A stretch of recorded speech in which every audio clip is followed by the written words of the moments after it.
Résolution de la Conférence internationale de Genève. La Conférence internationale, désireuse de venir en aide aux blessés dans les cas où le service de santé militaire serait insuffisant, adopte les résolutions suivantes. Article 1er. Il existe dans chaque pays un comité dont le mandat consiste à concourir en temps de guerre, s'il y a lieu et par tous les moyens en son pouvoir, au service de santé des armées. Ce comité s'organise lui-même de la manière qui lui paraît la plus utile et la plus convenable. Article 2. Des sections, en nombre illimité, peuvent se former pour seconder ce comité auquel appartient la direction générale. Article 3. Chaque comité doit se mettre en rapport avec le gouvernement de son pays pour que ses offres de services soient agréées le cas échéant. Article 4. En temps de paix, les comités et sections s'occupent des moyens de se rendre véritablement utiles en temps de guerre, spécialement en préparant des secours matériels de tout genre et en cherchant à former et à instruire des infirmiers volontaires. Article 5. En cas de guerre, les comités des nations belligérantes fournissent, dans la mesure de leurs ressources, des secours à leurs armées respectives. En particulier, ils organisent et mettent en activité les infirmiers volontaires et ils font disposer, d'accord avec l'autorité militaire, des locaux pour y soigner les blessés.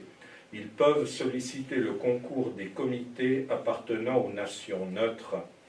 Article 6. Sur l'appel ou avec l'agrément de l'autorité militaire, les comités envoient des infirmiers volontaires sur le champ de bataille. Ils les mettent alors sous la direction des chefs militaires. Article 7. Les infirmiers volontaires employés à la suite des armées doivent être pourvus par leurs comités respectifs de tout ce qui est nécessaire à leur entretien. Article 8. Ils portent dans tous les pays comme signe distinctif uniforme un brassard blanc avec une croix rouge. Article 9. Les comités et sections des divers pays peuvent se réunir en congrès internationaux pour se communiquer leurs expériences et se concerter sur les mesures à prendre dans l'intérêt de l'œuvre. Article 10. L'échange des communications entre les comités des diverses nations se fait provisoirement par l'entremise du comité de Genève. Et indépendamment des résolutions ci-dessus, la conférence émet les vœux suivants.